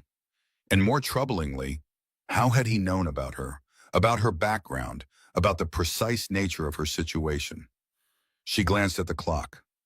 Michael had mentioned stopping by around 4 to discuss a new project he wanted her input on. Should she tell him about Reynolds' visit? Or would that only add to the burden he already carried, the tension she'd observed growing daily? In the end, the decision was made for her. When Michael arrived, one look at her face told him something was wrong. "What happened?" he asked immediately. The concern in his voice, genuine and immediate, made her decision for her. She told him everything. Reynolds' visit, his offer, his veiled threats, his implications about Michael's reputation, about her being a distraction. Michael's expression darkened as she spoke, his jaw tightening, his normally gentle eyes hardening with anger. When she finished, he was silent for a long moment. "I'm sorry, Grace," he said finally. "Victor Reynolds is a problem I should have anticipated. I didn't think he'd go this far." "Who is he?" Grace asked. Michael sighed, running a hand through his hair. "My chief competitor. We've been in a business battle for years. Recently, he's been trying to orchestrate a hostile takeover of Carter Investments. It's been consuming a lot of my attention. And I'm making it worse," Grace realized aloud. "Being here, working for you, it's creating rumors, affecting your reputation." Michael's expression softened. "You're not the problem, Grace. Reynolds is. He's exploiting societal assumptions, trying to use you as leverage. It's manipulative and despicable, and I won't let him succeed." "But he was right about one thing," Grace said quietly. "In 2 more weeks, Noah and I will need to leave." "And then what?" The question hung in the air between them, weighty with implications neither was ready to address. "We'll figure it out," Michael promised. "Together. Don't let Reynolds get into your head. That's exactly what he wants." Later that evening, after Michael had returned to the main house, Grace sat by the fire, Noah sleeping peacefully in his crib upstairs. She thought about Reynolds' offer, the security it promised, the independence. She thought about Michael, his kindness, his growing troubles, the complications her presence was creating in his life. The rational choice seemed clear. Accept Reynolds' offer, remove herself as a distraction in Michael's life, secure a future for Noah that didn't depend on temporary charity. But something deeper, something more instinctive, rebelled at the thought. Victor Reynolds had looked at her and seen a pawn, a tool to be used against Michael. He hadn't seen Grace the artist, Grace the mother, Grace the survivor. He had seen only what she could be worth to him in his game of corporate chess. Michael had seen her. From that first moment on the bench, he had seen her humanity, her struggle, her strength. He had offered help without diminishment, opportunity without exploitation. Whatever complications existed between them now, that fundamental recognition of her personhood remained sacred. Grace opened her sketchbook, turning to a blank page. She began to draw, not the estate, not Noah, not the past or possible futures. She drew Michael as she had seen him earlier that day, righteous anger in defense of her dignity, determination to protect her from Reynolds' manipulation, absolute certainty that she was worth defending. The drawing took shape beneath her fingers, strength and vulnerability perfectly balanced, the complexity of a man carrying burdens she was only beginning to understand. When she finished, Grace studied the image, suddenly aware of what it revealed, not just about Michael, but about herself, about the feelings that had been growing, quietly but persistently, since that Christmas Eve when their lives had intersected. She closed the sketchbook quickly, as if shutting away a truth she wasn't ready to face.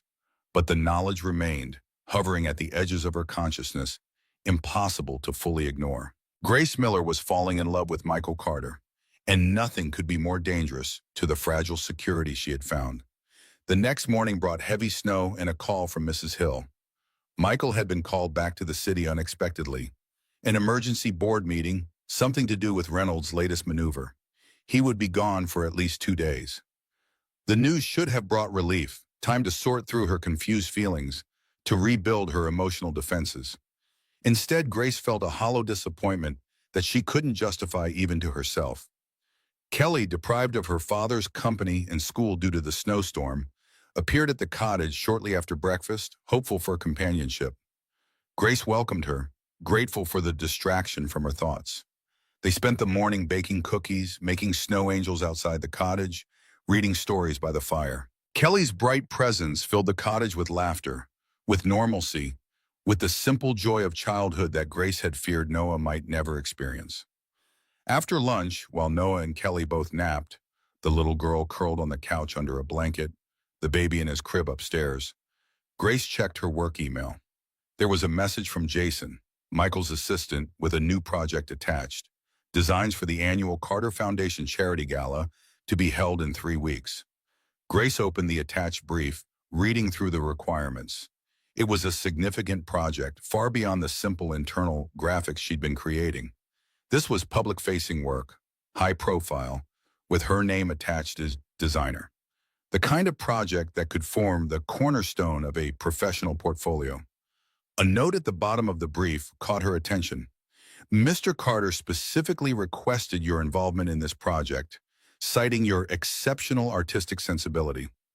Grace stared at these words, a complex emotion rising in her chest. This wasn't charity work thrown her way out of pity. This was recognition of her skills, her talents, her value beyond her circumstances. She began sketching immediately, ideas flowing faster than she could capture them. The gala's theme was new beginnings, a celebration of second chances, of renewal, of hope rising from adversity.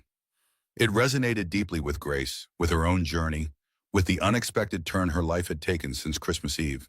She was so absorbed in her work that she barely registered the sound of a car in the driveway. Only when a sharp knock came at the door did she look up, startled. Setting aside her sketchbook, she moved to answer, expecting perhaps Mrs. Hill checking on them. Instead, she found a woman, elegant, expensively dressed, with a perfectly coiffed blonde bob and calculating eyes. Beside her stood a man with a professional camera, his expression bored but attentive. Grace felt her stomach drop. Something about the woman's smile, predatory, triumphant, sent warning signals racing through her mind. Grace Miller? The woman asked, though her tone suggested she already knew the answer. Vanessa Winters, New York social scene. I was hoping for a quick interview about your arrangement with Michael Carter. Grace began to close the door, but the woman's next words stopped her. I should mention we already have photos of you and the Carter child. Quite cozy making cookies this morning, were you? Playing happy families? Grace felt a cold fear grip her chest. Kelly, they had photographs of Kelly. You need to leave, Grace said, her voice low but firm. Now the woman's smile widened. Or what? You'll call security? The police? And tell them what? That journalists are investigating why a homeless woman and her baby are living on Michael Carter's estate. That would make an even better story, don't you think? Behind Grace, a small voice called out sleepily. Grace? Who's at the door? Kelly had woken from her nap, was padding toward the door in sock feet, rubbing her eyes. The photographer immediately raised his camera. Something protective and fierce rose in Grace. She stepped outside, pulling the door closed behind her, positioning herself between the strangers and the cottage where both children slept. You will not photograph that child, she said, her voice steady with a strength she'd forgotten she possessed. You will not exploit her for whatever story you're trying to create. The woman's smile faltered slightly in the face of Grace's unexpected ferocity. The public has a right to know what's happening here, she countered. Michael Carter, grieving widower, takes in homeless young blonde woman who bears a striking resemblance to his late wife. It writes itself, really. Grace felt as though she'd been slapped. The comparison to Sarah, the implication of impropriety, the reduction of Michael's kindness to something tawdry, it sickened her. Mr. Carter offered shelter to a homeless mother and child on Christmas Eve, Grace said coldly. There's your story. Now leave before I call the police for trespassing and harassment of a minor.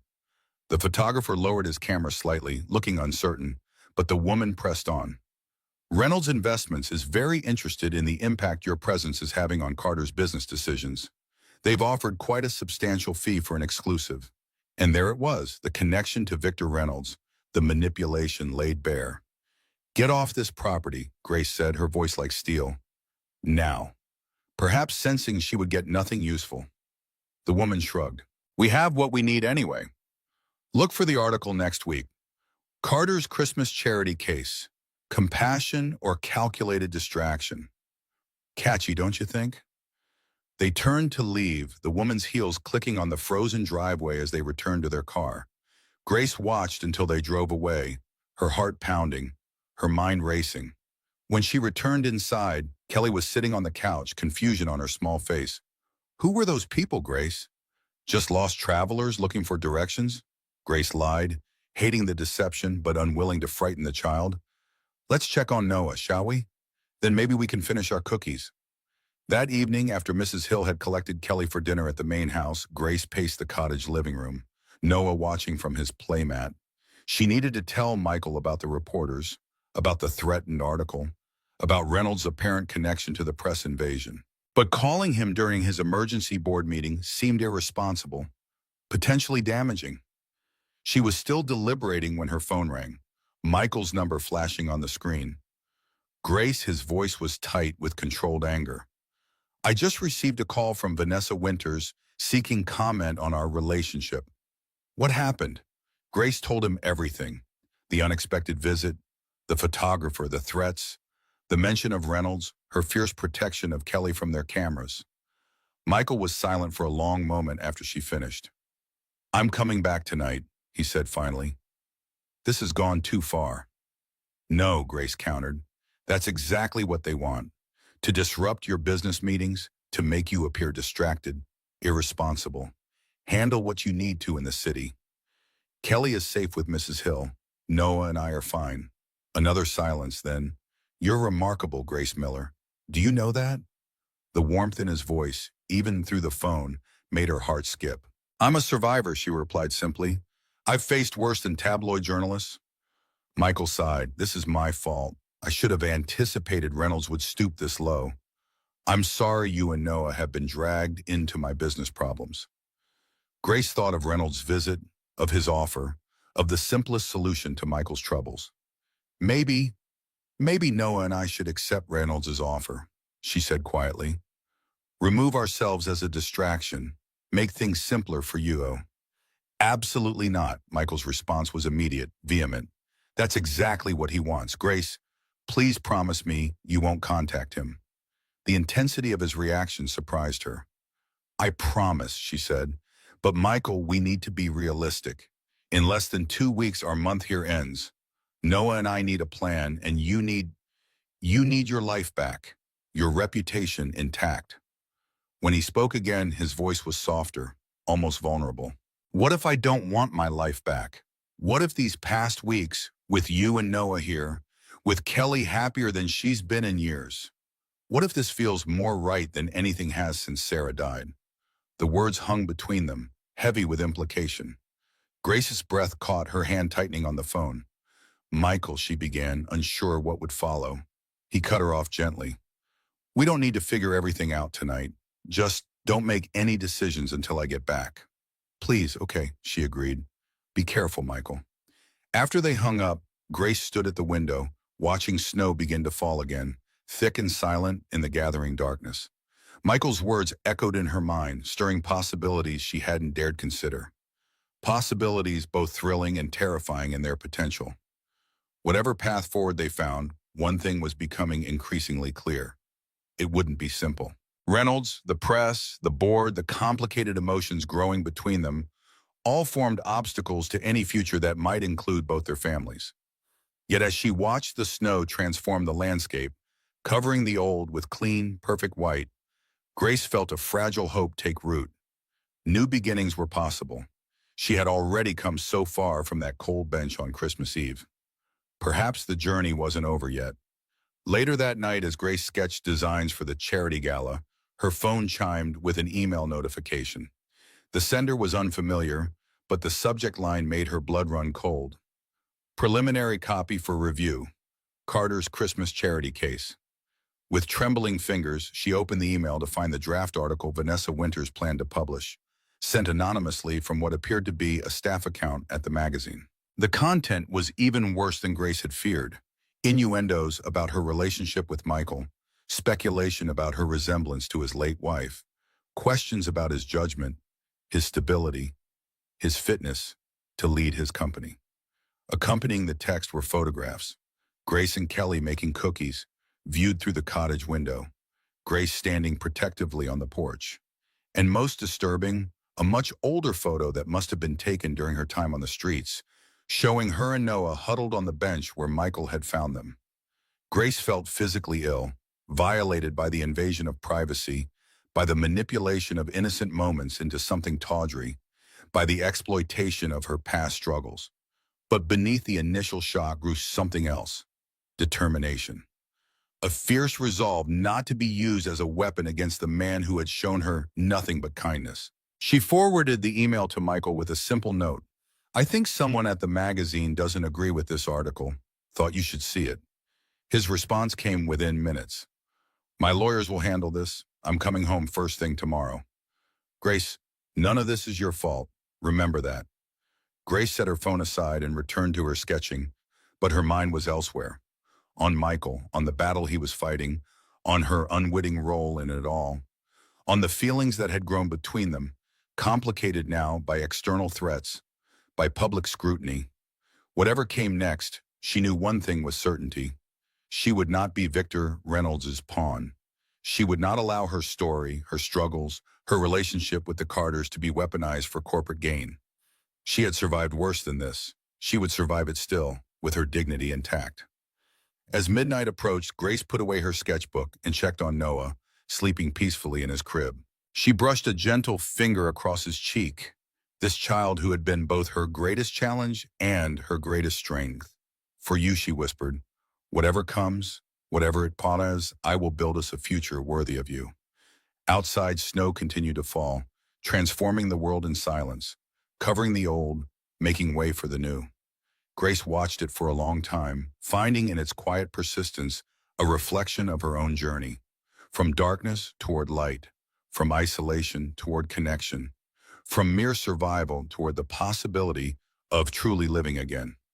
Grace paced the cottage living room, phone pressed to her ear, heart pounding as she waited for Michael's voice. She had tried to focus on her work all morning, but her thoughts kept returning to the boardroom in New York where Michael's professional fate was being decided. Noah played contentedly on his blanket, unaware of the tension in his mother's body, the way her eyes kept darting to the clock, to the driveway, to her silent phone. When it finally rang, Michael's name appearing on the screen, Grace nearly dropped it in her haste to answer. "Michael?" Her voice betrayed her anxiety. "What happened?" The line was silent for a moment that stretched into eternity. Then Michael's voice came through, strained but steady. "They voted against Reynolds' offer. 7-5. We keep control of the company." Relief flooded through Grace, so powerful it made her knees weak. She sank onto the couch. "Thank God," she breathed. "Michael, that's wonderful news." His laugh was tired but genuine. "It was close, too close. But we won this round. Reynolds isn't giving up, but we've bought time, strengthened our position." "When will you be home?" Grace asked, then caught herself, suddenly aware of the domesticity of the question, of the assumption behind it. Michael's voice softened. "I like hearing you call it that. Home. I should be back by dinner. There's paperwork, statements to the press. But Grace, I can't wait to see you, to see both of you." The simple admission, the open affection in his voice, made Grace's heart swell. "We'll be here," she promised. After hanging up, Grace returned to the kitchen where Mrs. Hill and Kelly were preparing cookies, a smile she couldn't suppress brightening her face. "Good news?" Mrs. Hill inquired, her tone casual but her eyes sharp with interest. Grace nodded.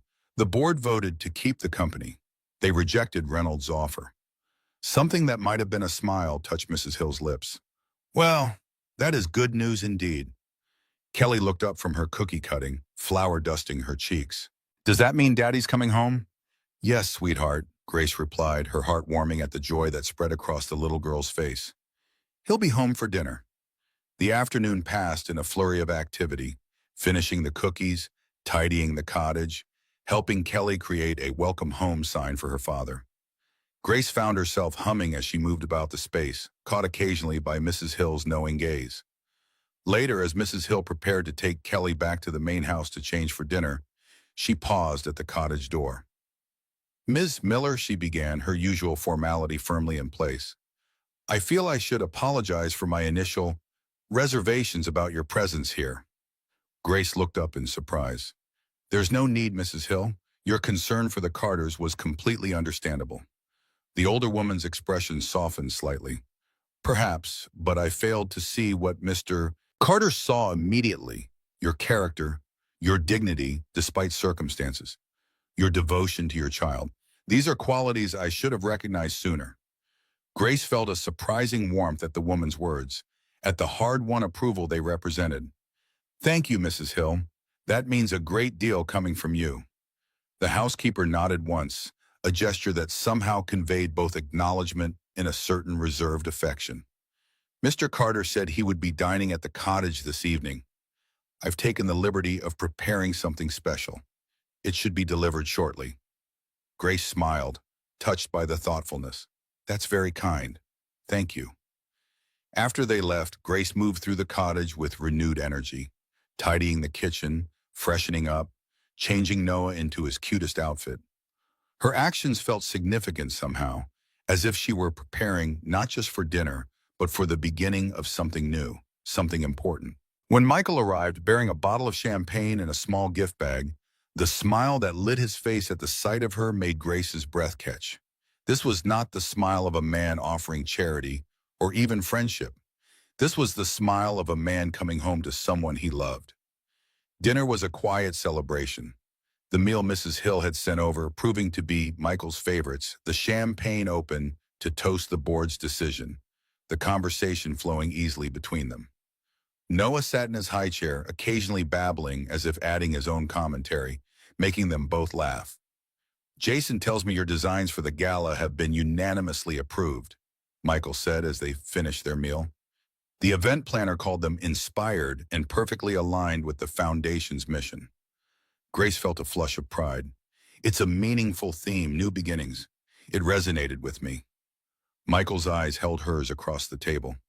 "With me too, more than ever."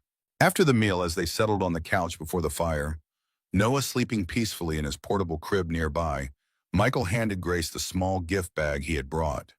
"What's this?" she asked, surprised. "Open it and see." Inside, Grace found a small velvet box. Her heart hammered as she opened it, revealing not jewelry as she had half expected, but a key. She looked up questioningly. Michael smiled, a hint of nervousness in his expression. "It's a key to a storefront in Greenwich Village.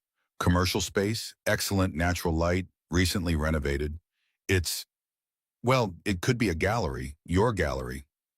Grace stared at him, stunned. "Michael, I can't accept this. It's too much." He shook his head. "It's not a gift, Grace. It's an investment in your talent, in your future. The space is leased for a year under the name Miller Fine Arts. What you do with it is entirely up to you." Grace ran her finger over the key, emotion rising in her throat. "Why?" she asked finally. Michael's expression grew serious. "Because I believe in you. Because your art deserves to be seen. Because I want Noah to grow up seeing his mother achieve her dreams, not just survive." He paused, gathering his thoughts. "You once told me that single mothers without degrees or portfolios aren't in high demand in the art world. I want to challenge that assumption. Your work speaks for itself. The gala designs prove that. This space gives you the opportunity to let more people hear what it's saying." Grace looked down at the key in her palm, its weight both terrifying and thrilling. This wasn't charity, it was opportunity. A chance to reclaim the path she'd been forced to abandon, to become more than just a survivor. "I don't know what to say," she whispered. Michael reached across the space between them, his hand covering hers, warm and steady. "You don't need to say anything now. The lease doesn't start until March. You have time to think, to plan, to decide what you want." Grace nodded, closing her fingers around the key. "Thank you for believing in me when I'd stopped believing in myself." Michael's smile was gentle. We all need someone to remind us of who we are beneath the circumstances life throws at us. You've done that for me too, Grace. More than you know. The days leading to the gala passed in a whirlwind of activity. With the board vote behind him, Michael's focus shifted to strengthening Carter Investments against any future takeover attempts and preparing for the foundation's annual gala. Grace threw herself into finalizing the event designs, working closely with the event planners to ensure every detail reflected the New Beginnings theme. Their evenings were spent together at the estate, sometimes at the cottage, sometimes at the main house, the boundaries between the spaces growing less defined with each passing day. Kelly thrived in the expanding family unit, her attachment to both Grace and Noah deepening, her laughter filling the rooms that had once echoed with silence after her mother's death. Grace found herself settling into a rhythm she'd never expected. Professional satisfaction in her work, joy in the daily interactions with Kelly, peace in the growing closeness with Michael. The key to the gallery space remained in her bedside drawer, a promise she took out sometimes at night, turning it over in her fingers, imagining possibilities. A week before the gala, Michael approached Grace with a small velvet pouch. "The foundation board has a tradition," he explained, handing her the pouch. "The designer of the gala materials receives a special gift, a token of appreciation for capturing the spirit of the year's theme." Grace opened the pouch, tipping its contents into her palm. A delicate silver necklace emerged, a simple pendant of a rising sun, its rays extending outward in elegant lines. "It's beautiful," she whispered. "New beginnings," Michael said softly, "the dawn after darkness." It seemed fitting. His fingers brushed hers as he took the necklace, moving behind her to fasten it around her neck. Grace felt the warm weight of the pendant settle against her skin, just above her heart. "Perfect," Michael murmured, his hands lingering gently on her shoulders. Grace turned to face him, the emotions of the past weeks crystallizing into certainty. "Michael," she began, "after the gala, after our month here is officially over, what happens then? With us?" His expression grew serious, vulnerable in a way that made her heart ache. "What do you want to happen, Grace?" She took a deep breath, gathering her courage.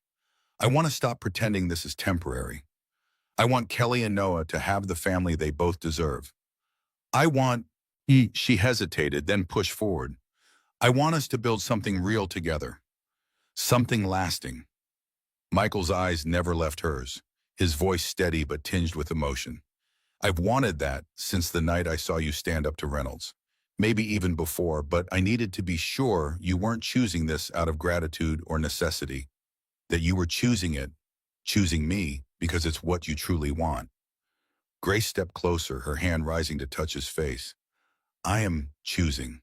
With clear eyes and an open heart. I'm choosing you, Michael Carter."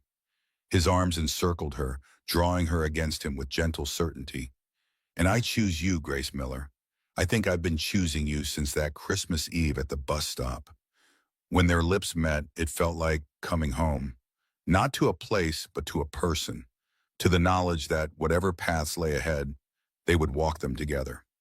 The night of the gala arrived crisp and clear, stars brilliant in the winter sky. Grace stood in the guest bedroom of the main house. No longer a guest room, but hers now, filled with her clothes, her sketches, Noah's toys, staring at her reflection in the full-length mirror. The woman who looked back at her was almost unrecognizable from the one who had huddled on a bench 2 months ago. She wore a midnight blue gown that Michael had insisted on having custom made, her blonde hair styled in elegant waves, the silver sun pendant catching the light at her throat. But the most striking transformation was in her eyes. No longer haunted by fear and deprivation, they now held hope, purpose, joy. A soft knock came at the door. Mrs. Hill entered, her expression softening at the sight of Grace. "You look beautiful, my dear," the older woman said, abandoning her usual formality. "Mr. Carter asked me to give you this." She held out a slim jewelry box. Inside, Grace found another necklace. This one a simple silver star on a delicate chain. "It was Sarah's, Mrs. Boz," Hill explained gently. "She wore it to every foundation event. Mr. Carter thought she would want you to have it now." Grace touched the star with trembling fingers, overwhelmed by the significance of the gesture. Michael wasn't asking her to replace Sarah, to erase his past. He was honoring what had been while embracing what could be, a continuation rather than a replacement. Mrs. Hill, Grace said softly, would it be inappropriate to wear both, the sun and the star? The older woman's eyes glistened suspiciously. I think it would be perfect. The sun for your new beginning, the star for the light that guided you here. Mrs. Hill helped Grace remove the sun pendant, then fastened the star around her neck. Once it was secure, she reattached the sun on a shorter chain so that both pendants lay against Grace's skin, complementing rather than competing. There, the housekeeper said, her voice rougher than usual. Perfect. Downstairs, Michael waited in the foyer, handsome in his tuxedo, his expression transforming to one of wonder as Grace descended the stairs. His eyes moved from her face to the pendants at her throat, understanding dawning in his gaze. You are breathtaking, he said simply when she reached him. Grace touched the star, then the sun.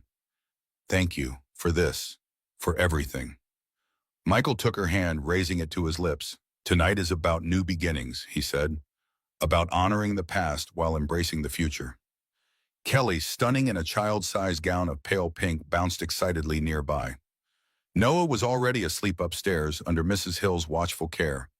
The foundation gala was no place for an infant, but Michael had promised a special family celebration the next day, the official end of Grace's month at the cottage, the beginning of their life together.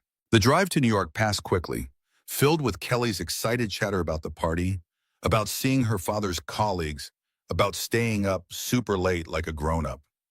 Grace watched the passing scenery, the city lights growing brighter as they approached, reflecting on how much had changed since she had last seen the skyline.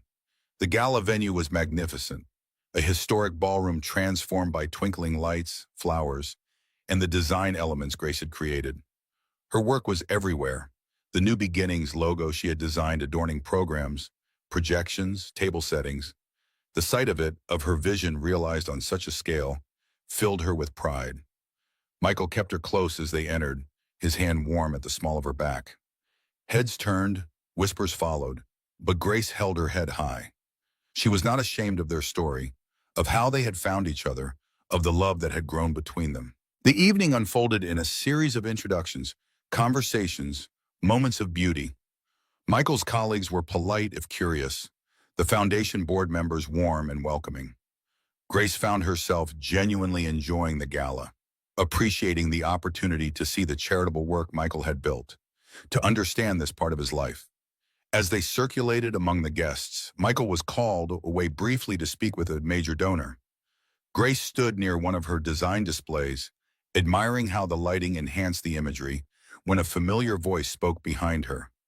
Well, if it isn't the Christmas miracle herself.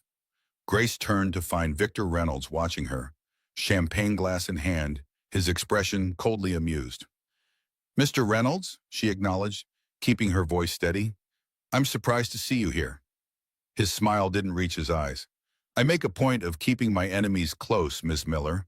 Besides, I wouldn't miss the debut of Michael Carter's latest acquisition. Grace felt anger rise within her, but kept her expression neutral. Is that how you see relationships, Mr. Reynolds? As acquisitions? As business transactions? That explains a great deal about your tactics. Reynolds' smile faltered slightly. You think you know me based on business decisions? On strategies to maximize profit? I know you see people as means to ends, Grace replied calmly, as tools to be used rather than individuals to be respected. I know you offered me a position not because you valued my skills, but because you thought it would hurt Michael. That tells me everything I need to know about your character. Reynolds studied her, something like surprise flickering in his eyes. You're more perceptive than I gave you credit for, Ms. Miller. But you're naive if you think what you and Michael have is anything but temporary. Men like him don't marry women they find on street corners. Grace felt the barb hit its mark, old insecurities stirring. But she pushed them aside, finding strength in what she knew to be true. Men like Michael, she said quietly, see beyond circumstances to character, beyond appearances to essence. That's why he'll always be a better man than you, Mr. Reynolds. and why he'll always win against you in the long run. Before Reynolds could respond, Michael appeared at Grace's side, his expression darkening as he recognized the other man. "Reynolds," he said coldly, "I don't recall seeing your name on the guest list." Reynolds smiled thinly. "Consider it a gesture of goodwill, Michael. I wanted to personally congratulate you on the board's decision. This round, at least." Michael's arm slipped around Grace's waist, a gesture both protective and possessive. "There won't be another round, Victor. The shareholders have been fully briefed on your tactics, on what your takeover would mean for the company, for the foundation. You've lost this fight." Reynolds' expression hardened. "We'll see," he said simply, then turned to Grace. "It was educational meeting you properly, Ms. Miller. I suspect we'll cross paths again." As he walked away, Grace felt tension she hadn't realized she was holding released from her shoulders. "Are you okay?" Michael asked softly. "What did he say to you?" Grace shook her head. "Nothing important, nothing true." Michael studied her face, concern in his eyes. "Grace, if he threatened you, if he said anything—" She placed a finger gently on his lips, stopping his words. "He tried to make me doubt you. Doubt us. He failed." The worry in Michael's expression melted into something warmer, deeper. "Reynolds believes everyone has a price, that everything is transactional," Michael said quietly. "He can't comprehend relationships built on something other than advantage. I almost pity him." Grace leaned into Michael's embrace, drawing strength from his steadiness. "It's a cold way to live," she agreed. "Never trusting, never connecting, always calculating." Michael's arm tightened around her waist. "I have something I want to share with you," he said, guiding her toward a quieter corner of the ballroom. "Something I've been thinking about since the board vote."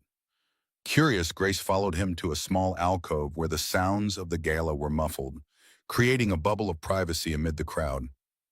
"What is it?" Mighty Nundy asked. Michael took both her hands in his expression serious but tinged with excitement.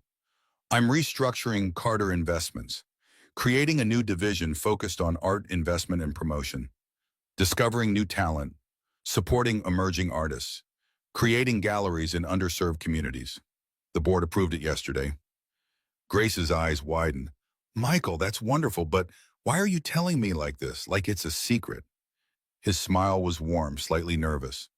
"Because I want you to run it, Grace, to be its director. Your gallery would be the flagship, but you'd be responsible for the entire division, mentoring other artists, creating opportunities, building something meaningful."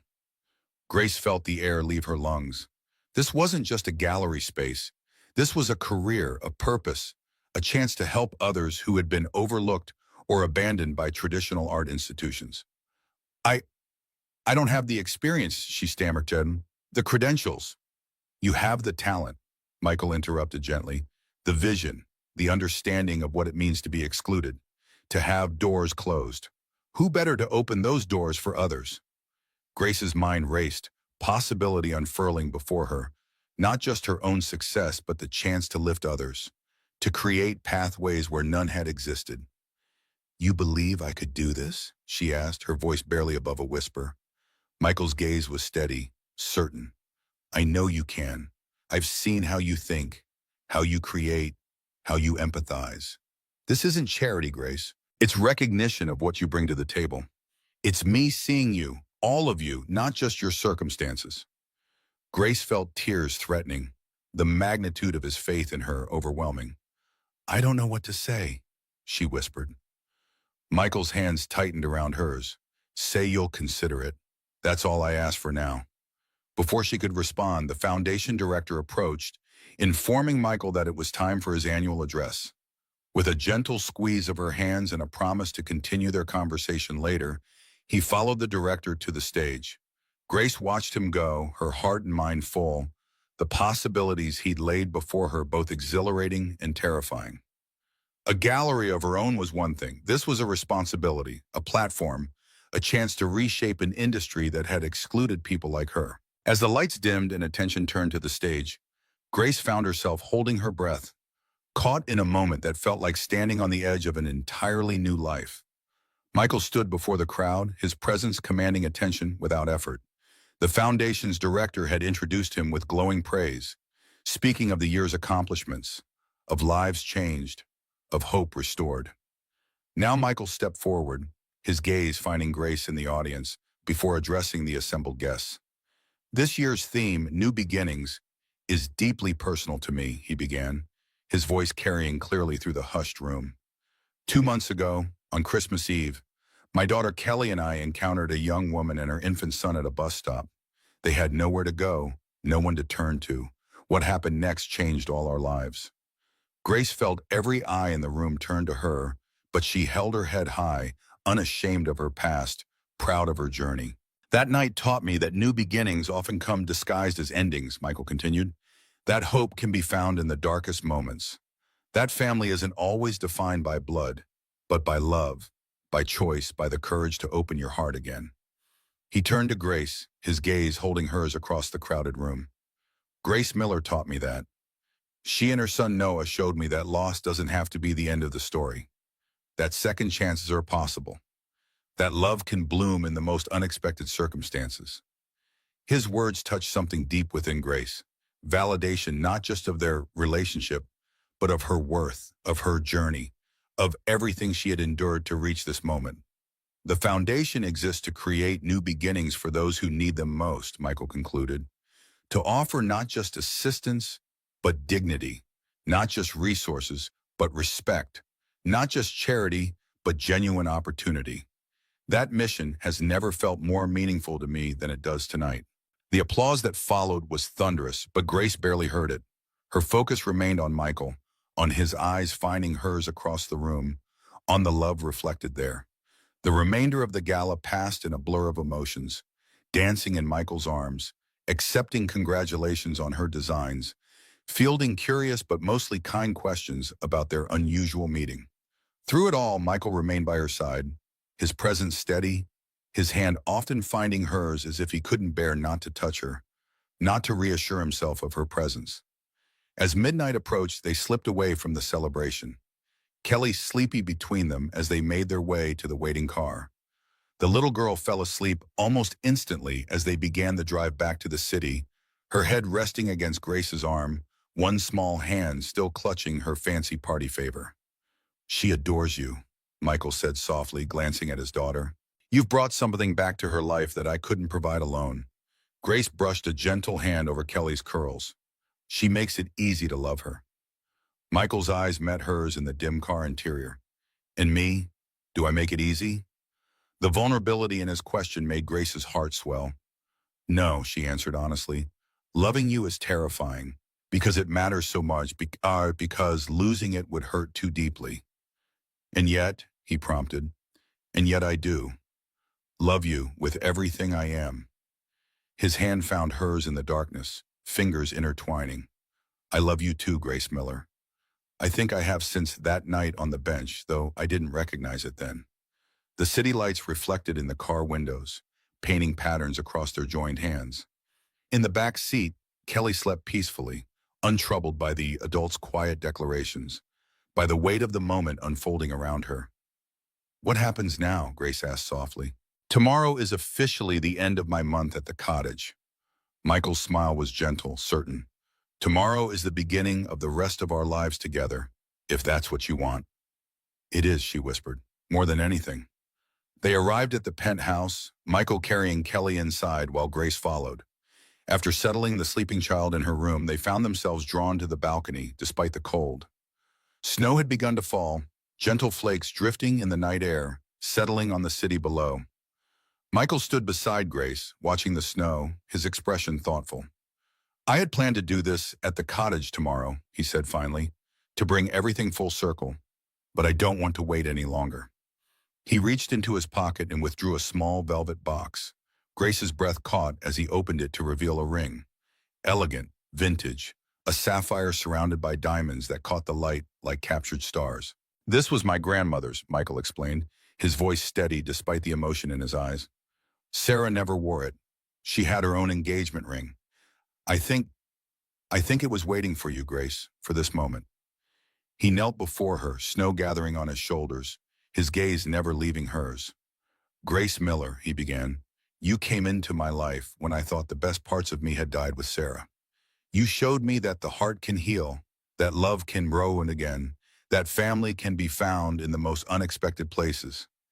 You and Noah have brought light back into our lives, mine and Kelly's. Will you marry me, Grace? Will you make our family complete?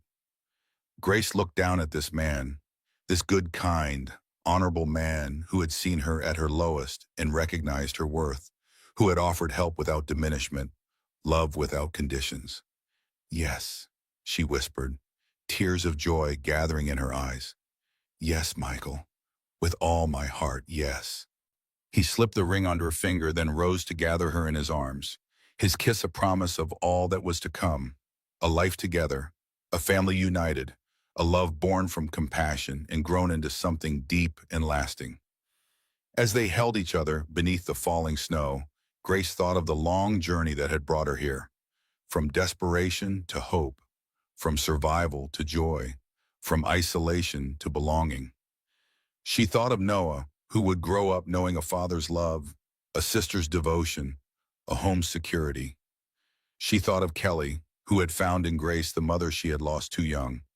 She thought of Michael, who had risked his heart again, despite his grief, who had seen in her not a charity case, but a partner, an equal, a love worth fighting for. The months that followed brought changes both profound and ordinary. Grace and Noah moved permanently into the main house, though they kept the cottage as a weekend retreat and art studio.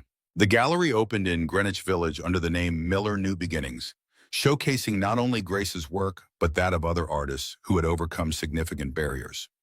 The new division of Carter Investments quickly gained recognition for its innovative approach to art investment and community engagement. Victor Reynolds' attempts to undermine Carter Investments continued, but with diminishing effectiveness. The board remained firmly behind Michael, impressed by both his business acumen and his commitment to ethical practices. Eventually, Reynolds turned his attention to easier targets, his defeat at Michael's hands becoming a footnote in the business press. The wedding was planned for spring, a small ceremony on the Connecticut estate. Grace found herself absorbed in preparations, in building her gallery, in the daily joys of their expanding family. Noah took his first steps in the penthouse living room, Kelly lost her first tooth, and life moved forward with a rhythm that felt both miraculous and utterly natural. Christmas Eve arrived again, exactly 1 year since the night at the bus stop. Michael suggested they take a drive into the city, just the two of them, while Mrs. Hill watched the children. Grace understood immediately where they were going, her heart full as they approached the quiet bus stop near Rockefeller Center. The bench was empty now, dusted with fresh snow, the bus route sign flickering above it just as it had that night. Michael took Grace's hand as they stood looking at it, both lost in memories of how their story had begun. I almost kept walking, Michael admitted quietly. If Kelly hadn't insisted, Grace squeezed his hand, but she did, and you listened, and here we are.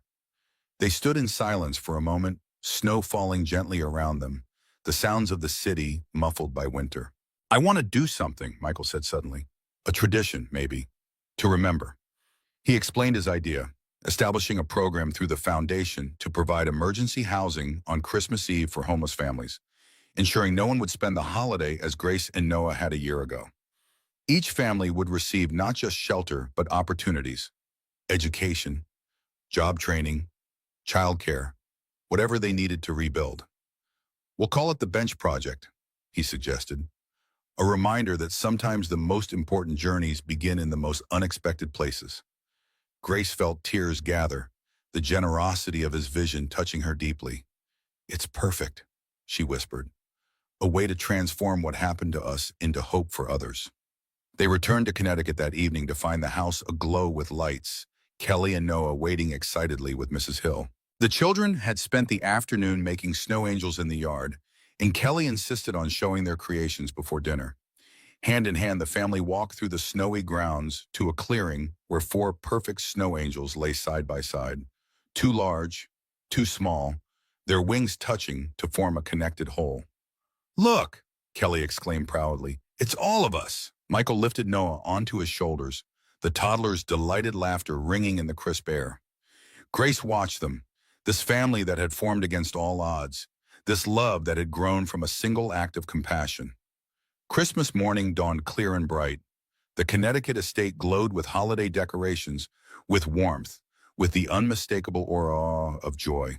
In the main house living room, before the towering Christmas tree, the family gathered, Michael and Grace, Noah toddling now with tentative steps, Kelly bouncing with excitement as she distributed gifts. When Hill moved quietly among them, her usual reserve softened by genuine affection, by her acceptance of the family that had formed before her eyes. Grace wore a simple cream sweater, her engagement ring catching the light with every movement, her hair loose around her shoulders. She sat beside Michael on the couch, watching as Kelly helped Noah unwrap a colorful toy, the children's laughter filling the space with music more beautiful than any Christmas carol. "What a difference a year makes," Michael murmured, his arm around her shoulders, his eyes full of wonder. Grace leaned into him, gratitude overwhelming her for a moment. "From that bench to this moment," she agreed softly. "Sometimes I still can't believe it." "Believe it," Michael replied, pressing a kiss to her temple. "This is real, Grace. This is home. This is forever." Later that day, as snow began to fall again, soft and gentle in the gathering dusk, the family bundled up to venture outside. Kelly insisted they build another snow family, bigger and better than before. Noah, secure in Michael's arms, watched with wide-eyed wonder as the figures took shape beneath Grace's artistic guidance. When they finished, they stood back to admire their creation. 4 snow figures of varying sizes, standing together against the winter landscape, united by the sticks that formed their connected hands. "Look," Kelly said proudly, "it's us, forever and ever." Grace looked at the child who had become a daughter to her, at the baby who had grown into a toddler, at the man who had become her partner, her love, her future, and she knew that Kelly was right. "Forever and ever," she echoed softly, her voice carrying in the winter stillness. As twilight deepened, as Christmas lights began to twinkle against the darkening sky, Grace Miller stood surrounded by the family she had found in the most unexpected place, at the most desperate moment. And she knew with absolute certainty that she was exactly where she was meant to be. Home at last, loved at last, complete at last. Sometimes the most beautiful beginnings come disguised as endings. Sometimes the coldest nights lead to the warmest dawns. Sometimes a single act of kindness can build an entire world.